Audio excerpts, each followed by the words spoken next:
how I feel about coming and talking to this overwhelmingly white, not exclusively white, overwhelmingly white crowd about my own whiteness. Because I think what I really want to talk about today is how racism harms us. And I thought it might be useful to do that in community and in conversation with my friend Karen Jeet. So I'm going to give Karen Jeet a minute to introduce herself. And it's a real honor to have her here with me today. Thank you. Thank you. Wow. Thank you so much. I am very, very blessed to be here among all you wisdom people. As my grandmother would say, she's like, don't call me a grandma. I'm a wisdom person. And so all my wisdom people, my white brothers and sisters, I've been very blessed to have a community here on Vashon. I want to first thank all the Janie Starr and Susan McCabe. If you know who they are, they're amazing fighters of systemic racism. And I got the blessing to meet Juniper, who was just as much a fighter and putting herself out there. And it's really rare to meet a white sister who's really in the fight, who not just is in the fight, talks the fight, but actually walks the fight. And I mean, is completely advocating for not just our, but my humanity. To see my humanity, to see. And so when she asked for this, I was like, oh my gosh, like Juniper, like, well, do I need to bring my blazer? How do I need to dress? Like, what do I need to, like, do I have to wear a suit coming here? And she was like, Karen, you need to calm down and you just need to dress like yourself. And so I was like, can I wear my beanie because I'm really cold? And she's like, yes, it's okay to wear your beanie. I think in your mind when you come to an event, and especially an event that you're coming to talk to your white brothers and sisters, you want to look a certain way. And I'm here to represent that I'm here with just me and my knowledge and what I have to, and the wisdom that I have to offer you today. So thank you for having me. Thank you, Juniper, for being a white ally and showing up and inviting me to this beautiful wisdom congregation. And so as I'm coming in today, I see that the forefront of stop systemic racism, and I already feel comfortable, right? As I come in today, most of you are being kind and engaging and just seeing me for me, and I thank you for that because I don't get enough of it, right? And that's already the step of what we need from people, is to see our humanity and just to take me as I am. Can I share the story from the boat real quick? Okay, so as last night, I got here last night because I didn't want to miss my boat, because I always miss the boat. You guys, I don't know how all of it works, so forgive me. Yep, so I talked to Juniper, I said, hey, I got to get there. Yes, I need to come tonight so I don't miss my boat. And she was like, okay. And so we arranged it. But as I was coming last night, it was about 8:30. I come up and the lady, she's a Caucasian woman, and she was kind, but she was a little bit startled that I was coming on to the Vashon boat, right? And so she's like, why are you coming here? And I was like, and being me, I understand how white systemics, I understand how it works. I was like, I said, I have a community on Vashon, and, I'm coming to see some education people, and I get to talk to a congregation, just making sure she feels comfortable, right? And I think, like, I was dressed like this, so my beanie, so I look maybe a little bit terrifying, I don't know. And so I was like, so I take my beanie off, and then she gets to see me, right? And she's like, oh, like, you're a child, and so she's able to breathe a little bit, and then she's like, oh, okay, so like have a good time on Vashon, and then like finally lets me go, right? And so that, even though that experience may not impact our other lighter skinned brothers and sisters, but it's definitely the daily of what we go through, and I have to be mindful of if I'm coming to Vashon at night or if I'm coming during the day, just to be asked those questions. But I'm so used to it that it's like a joke at this point, and so that is the life, and the life that we live, the life that I live. And I was blessed that it wasn't it didn't go into a more crucial situation where she felt so threatened that she could have called the police or she could have took it in a different direction. But once she seen that I was a normal person and she finally seen my humanity, she was able to settle in, right? And so today's talk, as we are going into, February, MLK, we're talking about Black history, we're talking about how we stop racism. I told Juniper how powerful it is, because even though Black and brown people, we fight the fight, our white allies are the ones we need to fight the fight. And this is what it looks like to fight the fight. My love language is dismantling white supremacy. And this is what it looks like. So thank you, Juniper, and please take the mic. I will admit ahead of time, I assumed we'd be a little more like, we could be sitting, but I want to make sure people can hear us. Yeah. So we're going to share this mic. Okay. And we're going to just talk. Okay. I'm curious, when she tells that anecdote about the ferry system, have any of you ever been asked when trying to get to Vashon Island what you're doing coming to Vashon? I'm assuming not. I'm wondering, there is a cost to that, right? There is a cost to Karanjit. And what I'm also here to tell you today is there is a cost to that ferry worker. There is a cost to her own humanity in that moment. Now, I don't know that ferry worker. I know nothing about them. But in that interaction, that woman brought with her generations of white dominant thinking. She brought with her layers upon layers of unjustified fear of this person. She brought with her power. She brought power in that moment. She could have prevented Karanjit from coming here last night. She was my guest. She's staying at our little guest house. That woman could have said, I'm just going to call somebody. And her safety in that moment was in jeopardy. And Karen, then, can you describe what it takes?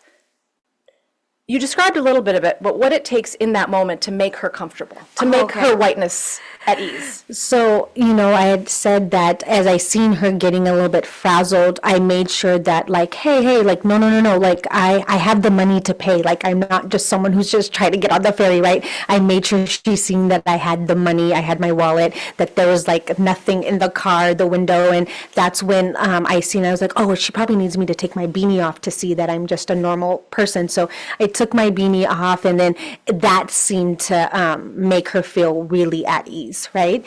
And so I just realized, but it was normal for me, right? But I also know that it's not always normal to do those things, right?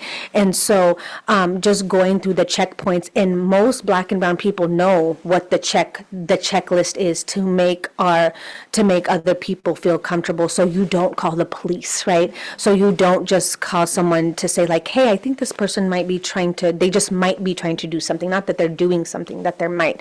And that was, and that hasn't been the first time we've experienced that. That's why I'm kind of cautious of coming to Vashon at night. But I really needed to be here so I could make sure I make it in the morning. But it's sometimes a frequent thing. So when we do come to Vashon, we get a kind of on the ferry, just let's hope we get through and no one says anything to us today, and someone does, it just depends on the interaction. So the feeling of it was frustrating. It did feel a little bit like my anxiety did go up, oh, please don't let her call the police. And if she does, hopefully I'm able to talk them down, right? And so always having, and not a lot of people have the communication skill set that I have, that I'm very blessed to have. But it is unfortunate that there are people who don't know how to talk a situation down like that, and it does escalate into something else. For those of you that might have watched that MLK video that we asked folks to look at, and it's fine if you didn't. There's no homework. It's fine. He talks a little bit towards the beginning about people in the North, Black people in the North, not being as clear on the target, right? Because racism can feel not as immediate. And obviously that's a very different situation where a largely, but not exclusively, white community, you know, as a newly minted board member in the Vashon School District, our children of color make up around 22 to 25% of the students in our school district, which sometimes is really surprising to people that there are that many students of color. That we sometimes give ourselves a pass in this community, that we are a liberal, well-meaning, progressive group of people. We're nice white people, right?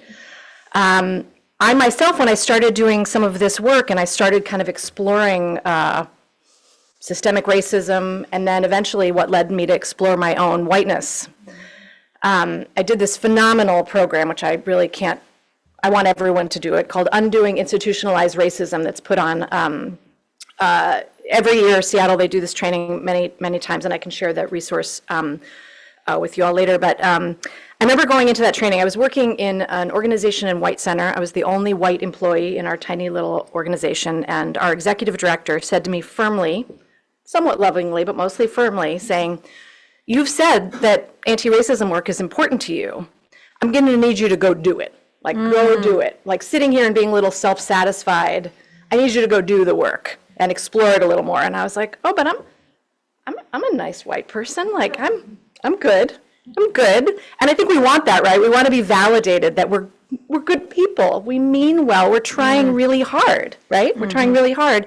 And I went into that training, that Undoing Institutionalized Racism training, thinking, actually, the real issue is classism.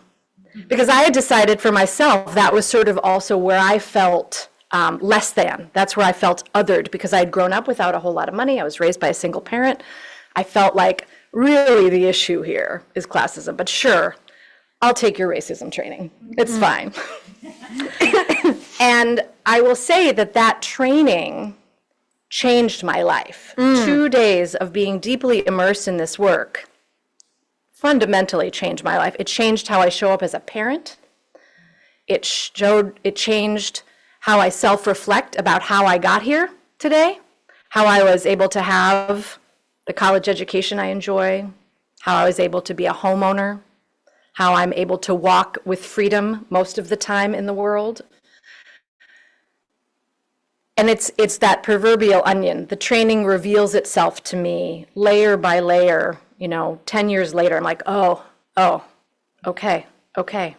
How have I caused harm with my whiteness? How have I been blinded to the suffering of other people because of my whiteness?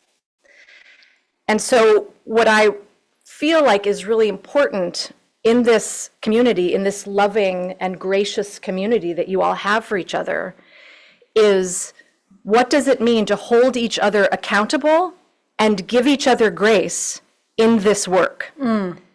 It is work that you have to recommit to every single day to undo it in yourself. I think that one of the asks when I have the honor to speak is like, what are the right now things that can happen, right? What are the right now things that I can show up for people of color or my community or my, one of my white brothers and sisters?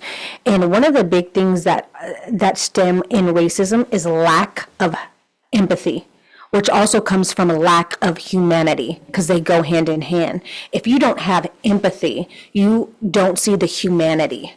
And what I mean is, it starts from, because this has been such a generational curse in our system of power against Black and brown communities, that we just want a chance. We just want a chance to get that job. We just want a chance to make that money. We just want a chance to have that community. We just want a chance to be your friend. We just want a chance, right? And sometimes that's not given because of what social media, what TV, what years of slavery, what is perceived by our communities of what Black and brown people do and how they think and what we are. And so that's why there's like a hesitancy of like, oh, like if I befriend you or help you, I might have to do a little bit more than that. If I do this, I might have to do a little more than that. And so as the right now situation, people, when they ask, I'm like, check your empathy monitor. Check your humanity monitor. Check of what what about me or someone else rubs you the wrong way, because where your triggers are, where your trauma is with people, that's where you got to look a little bit deeper and be like, oh my gosh, like what is about this is just flurrying my spirit. And that's where we can start have the conversations. I can talk to you about the racism all day, but it's not going to hit unless your empathy is open and unless your humanity is open.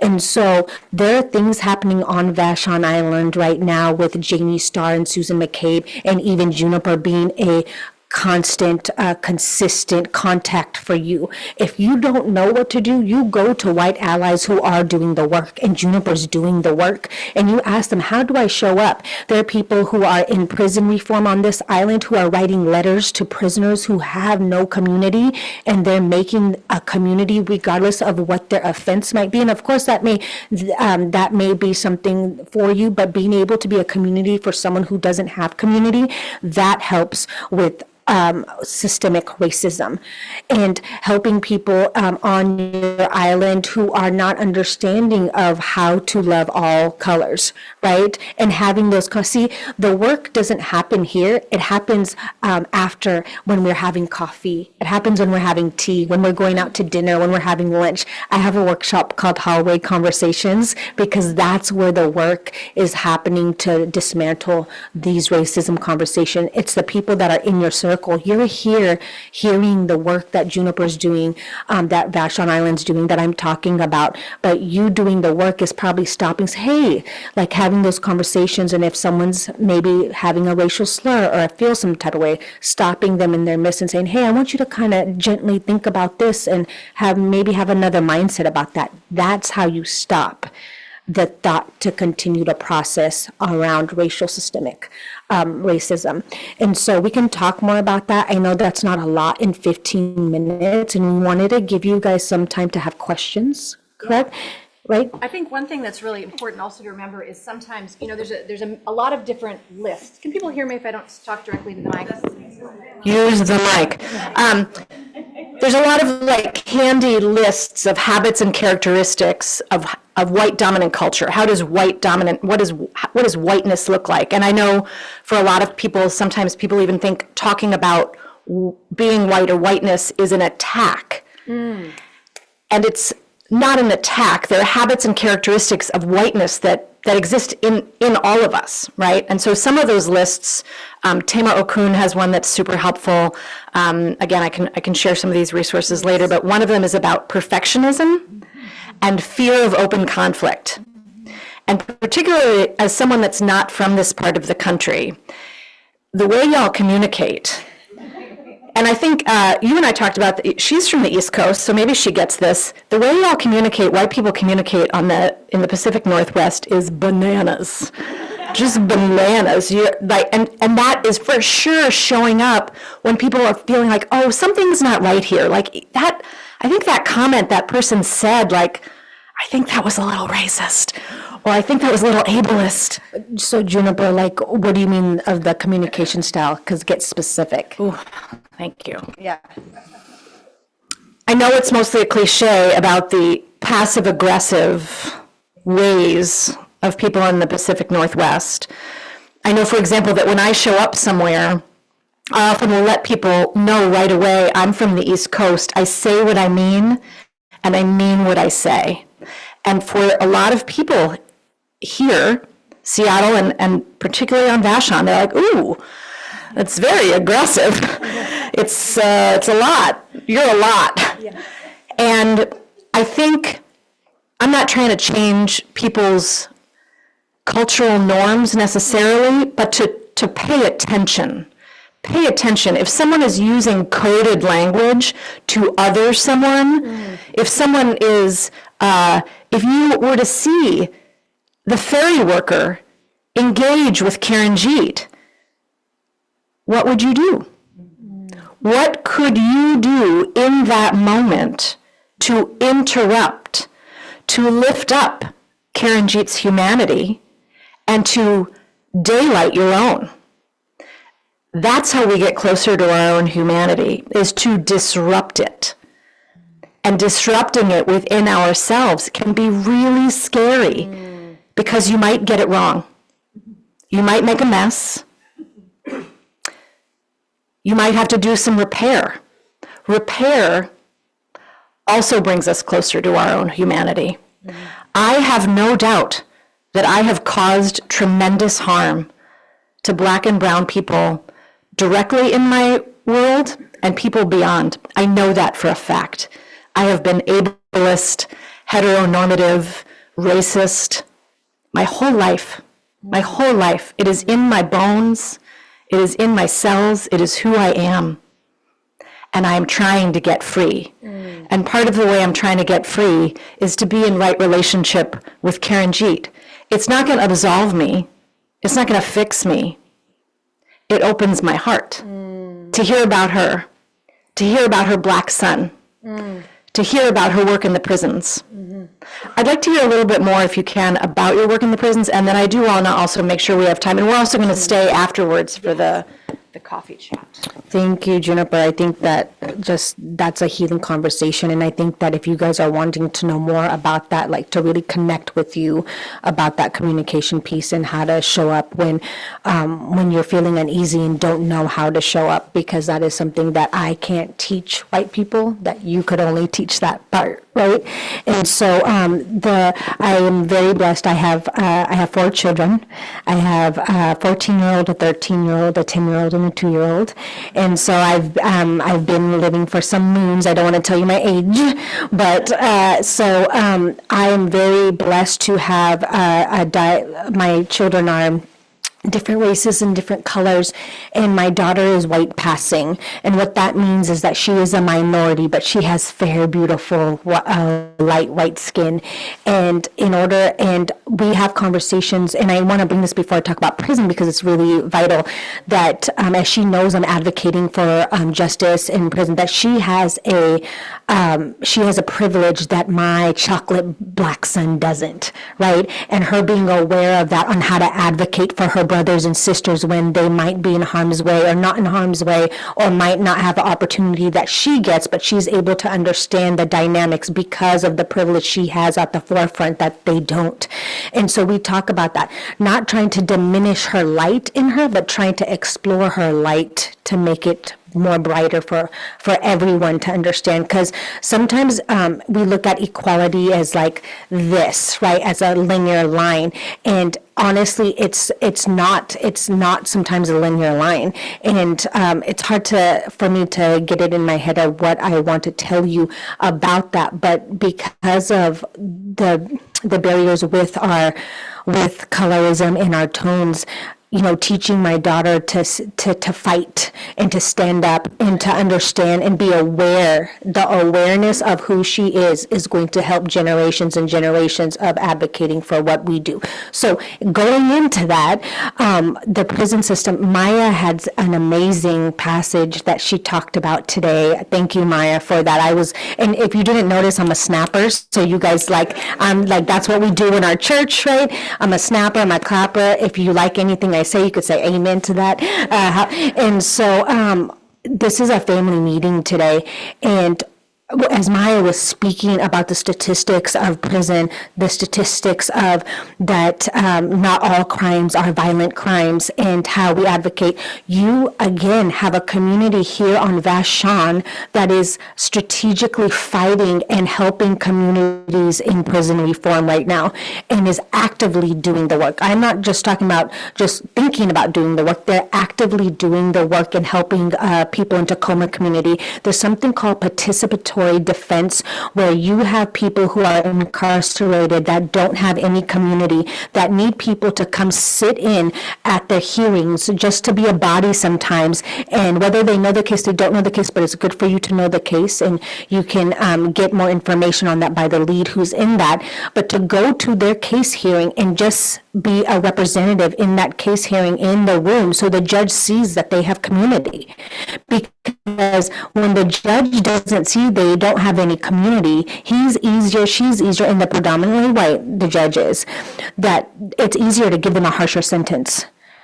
So if you're looking just for the little steps of like that, of going in and representing somebody in the courtroom and being a body there to be like, I advocate for this person. I may not be able to say much, but I'm here being present as a person in the room and saying that I am here. That has done some tremendous work.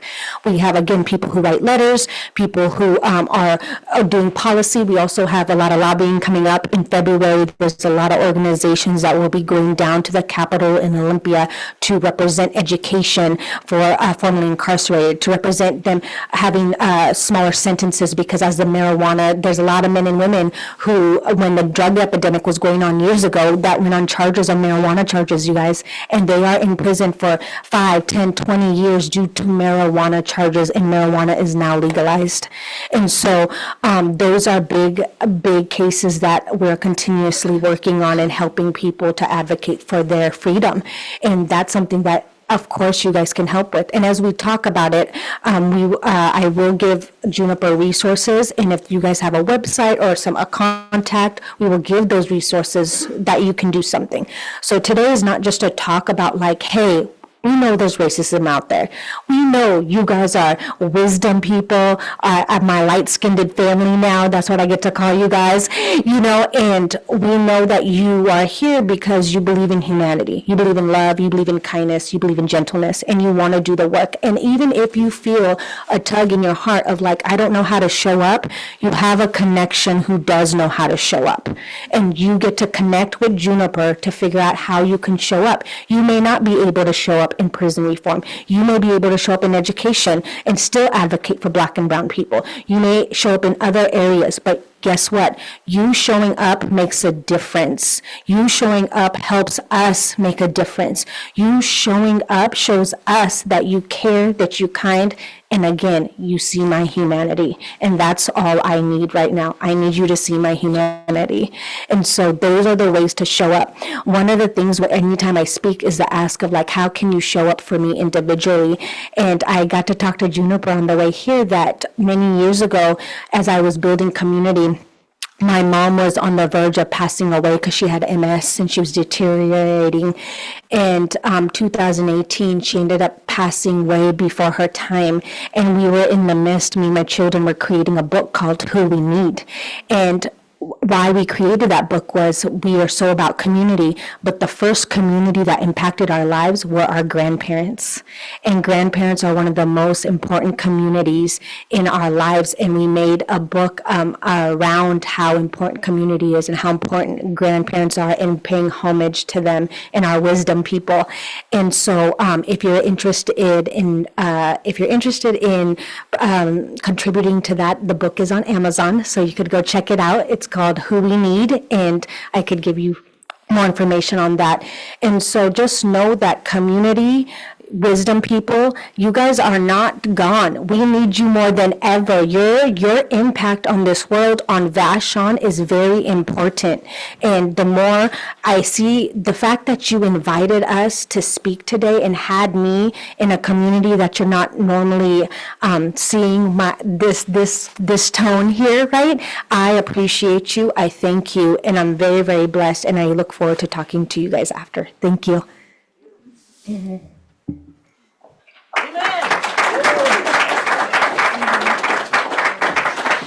I agree. Keep it going. Thank you, Kiranjit and Juniper, for those thoughtful, loving, insightful, educational, I could go on, words.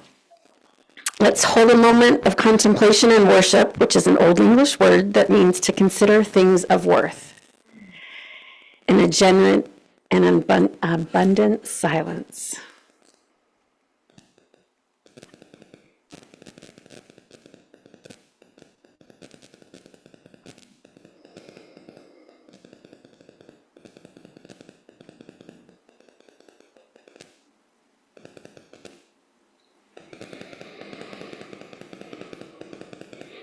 Thank you. So here's the part where we're winging it, because we were originally going to show a video, but our second song is hymn number 149 in your gray hymnal. It's Lift Every Voice and Sing, which lots of people know, but Kat wasn't expecting to play it, so please be gracious and generous in your support by like standing up if you can and by your spirit, whatever you're supposed to say. And please sing along and sing loud and sing louder. I'll even sing. This is one of the reasons why I'm going to put on my Ethel Merman voice because this doesn't really work except in YouTube.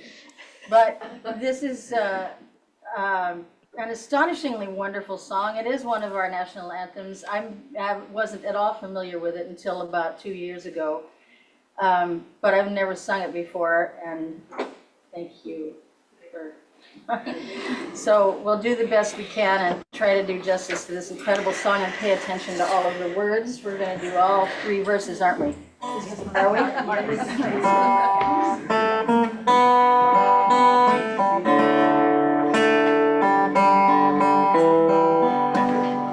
Lift every voice and sing till earth and heaven ring. Ring with the harmonies of liberty. Let our rejoicing rise high as the listening skies. Let it resound loud as the rolling sea. Sing a song full of the faith of the darkness has taught us. Sing a song full of the hope that the present has brought us. Sing the rising sun of our new day begun. Let us march on till victory is won. Stony the road we trod, bitter the chasing rod, felt in the days when hope unborn had died.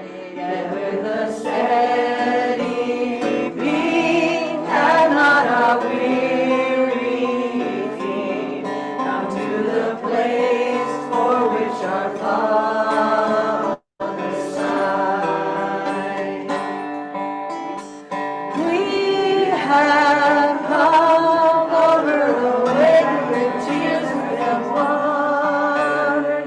We have come treading our path through the blood of the slaughtered.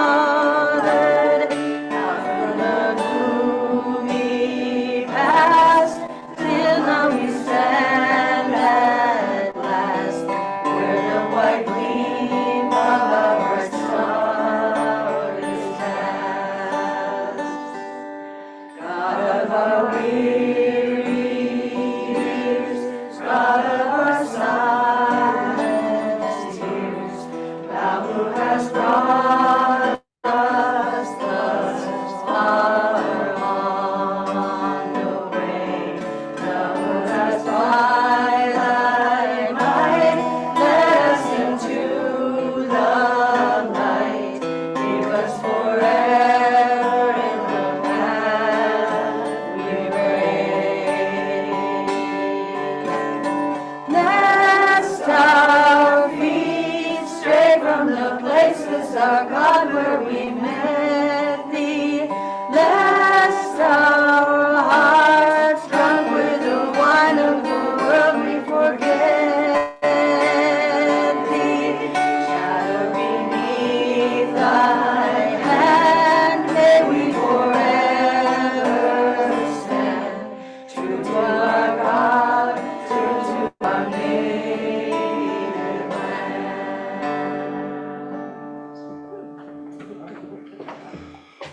Good job, everyone. I think we pulled it off, Kat.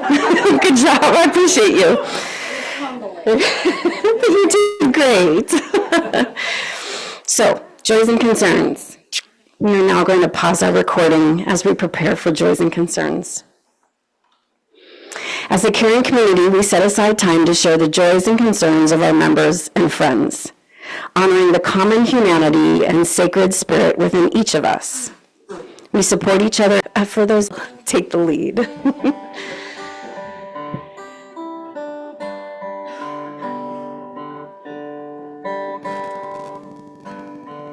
There is a love holding me. There is a love holding all that I love. There is a love holding all. I rest in this love. There is a love holding us. There is a love holding all that we love. There is a love holding all. I rest in this love. Thank you. We're now going to resume recording, taking it back live. So next is our offering. As members and friends of the Vashon Island Unitarian Universalists, we commit to supporting our congregation. Financial resources help us pay speakers and staff, support our social justice programs, and maintain our building. Please support VIUU with your pledges and offerings so that we can continue to be a vital community. But today's special, folks. Our congregation engages beyond our walls for peace, social and economic justice, freedom of belief, and protection of our planet and its inhabitants. Once a month, we contribute the financial offering to a regional, national, or international organization that aligns with our values. This week's offering supports Vashon Island Youth and Family Services, VYFS. I'd like to invite George Butler to come up and give a couple of words about this important organization.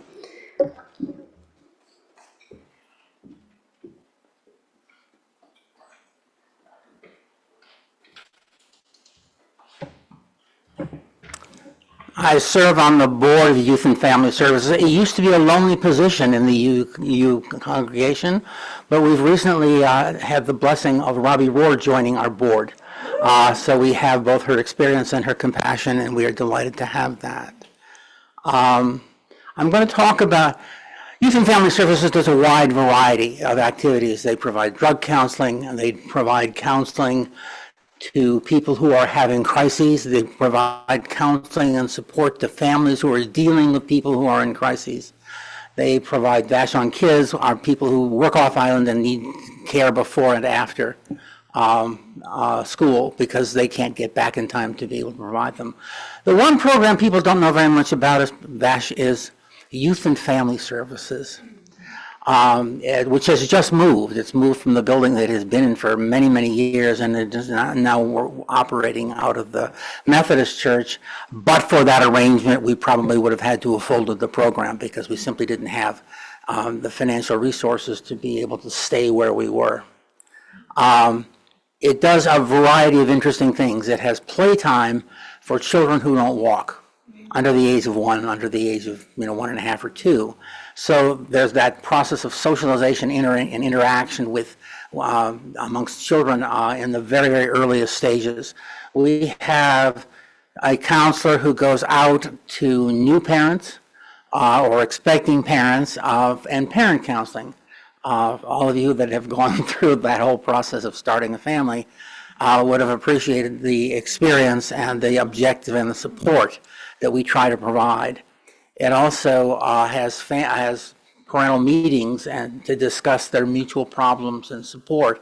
One of the things that's interesting about this particular program is just simply you look at the demographics, and the most rapidly growing part of the population on this island is Hispanic. And language and culture are huge barriers. Everyone understands the need for food. They understand the need for housing. But language is very important when you're dealing with the kinds of complexities that are involved in the services that are there. So there's now a program, of which my wife is a part, where people who have some facility in the language are helping to teach and to learn, okay, because there's an evening program that is all done. It's essentially an English language program. It's teaching the language, but it enhances the language abilities of both the people who are there. English, who first is their first language, and they know some Spanish, or vice versa. And there are interesting social opportunities. They had a wonderful program around Christmas time. It was a traditional Hispanic, celebration of the season. Okay, but with events and with activities that were specific to them. It's a valuable program. It's the most interracial, I think, of all the programs that we conduct. And that's really important. And so your understanding and your support of all the things that Youth and Family Services does.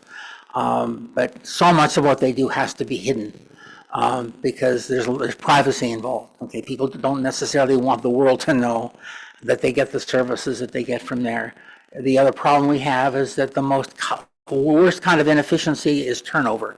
Okay, we're trying to put a priority on making it possible for counselors and for trained personnel to stay with the organization and not to be driven away because they can't support their own families or meet their own personal needs.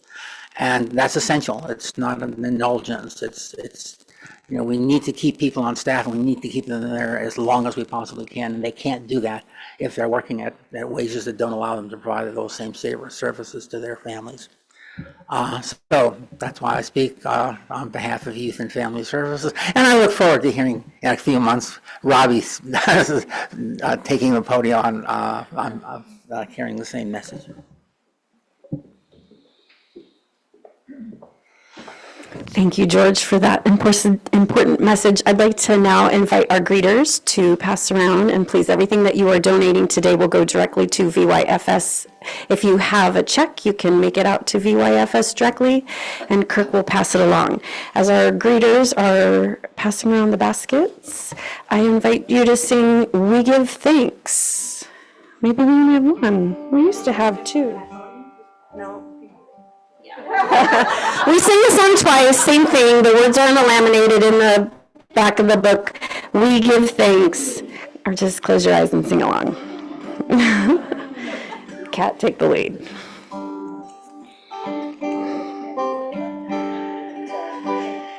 Give thanks.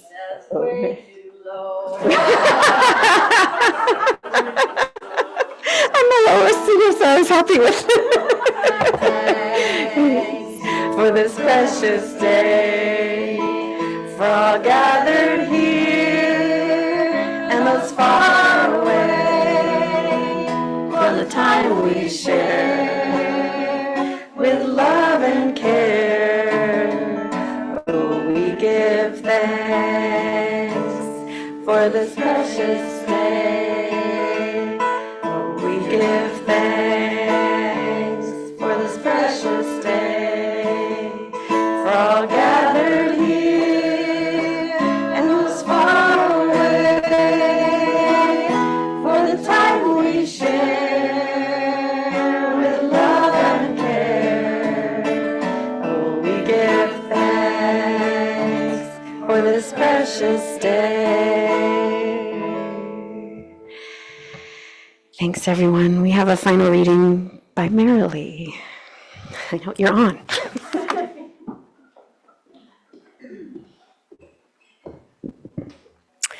This is another quotation from the interview with Michelle Alexander, the author of The New Jim Crow.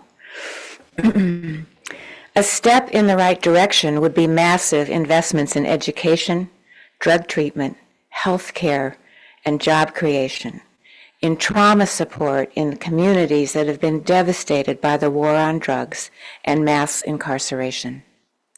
We all know that the safest communities are not the ones that have the most police, the most prisons, or the highest percentage of people on electronic monitors under constant surveillance and control.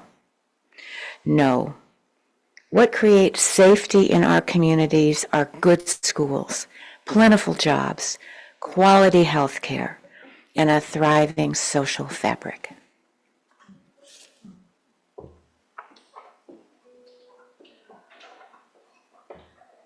So it was Tanya's idea to do this, and I'm glad she I'm glad she wanted to. This has always been one of my favorite songs that I always felt a little unqualified to sing, but I teach it to all of the kids that I teach guitar to. As we should all know, there's a number of songs out there in history that people could sing no matter what was going on around them to erode their dignity and their pride and their way of life, their way of living. This Land Is Your Land is one. People sang all over the place, even when the HUAC was happening and people were in front of the Un-American Activities Committee. The song "A Man's a Man for All That" from Robert Burns was being sung in the 1700s when the pamphlet of the Rights of Man was being sent all over the world, and people were getting transported and thrown in prison or killed for passing that pamphlet. But they were singing "A Man's a Man for All That," which, by the way, if you haven't heard that song, I'm not going to do it.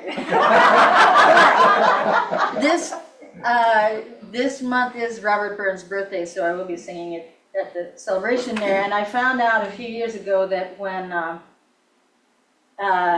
Frederick Douglass escaped from slavery, one of the things he kept with him was the works of Robert Burns, and it was because of the song "A Man's a Man for All That," because that's the one that was being sung by everybody that I was just talking about. He went to a Robert Burns supper when he was in New York and said, "Some of you may be surprised to see me here," but and he pointed to the portrait of Robert Burns and said, "This is the man who told me, this is the person who showed me that a man's a man for all that our worth is the same, no matter who." Okay, so this being a letter to people who are trying to embark on the Underground Railroad and to show them what the stops are and who to follow on their way. So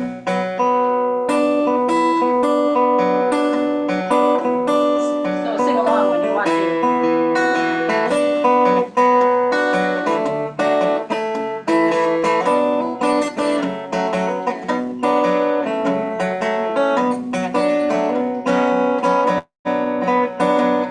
When the sun comes back and the first quail calls, follow the drinking gourd. The old man is waiting to carry you to freedom if you follow the drinking gourd.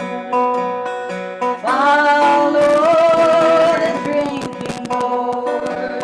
Follow the drinking gourd, for the old man is waiting to carry you to freedom if you follow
I just want to acknowledge that the person who was supposed to be up here today, it was Ted Claybaugh, who's the one who took the faceplant, and I am the substitute.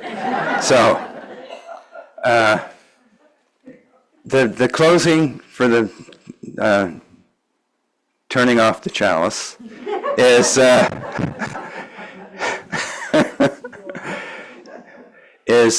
comes to honor the Reverend Dr. Martin Luther King Jr. Day tomorrow. So this is a statement from Dr. Martin Luther King Jr., and it's short. Power without love is reckless and abusive, and love without power is sentimental and anemic. Power at its best is love implementing the demands of justice, and justice at its best is power correcting everything that stands against love.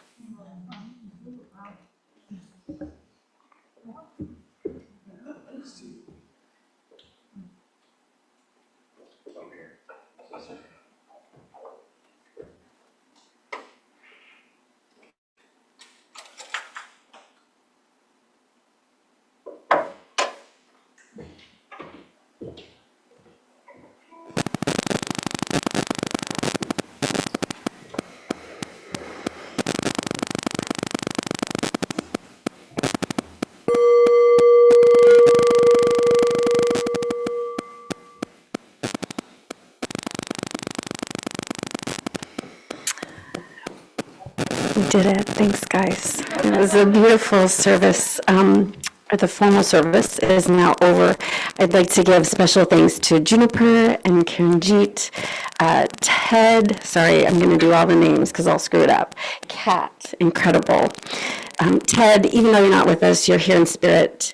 Special thanks to Tanya, all of the social justice crew, Maya, Marilee, Dennis, George in the back, setup number 2, and everyone here today for participating.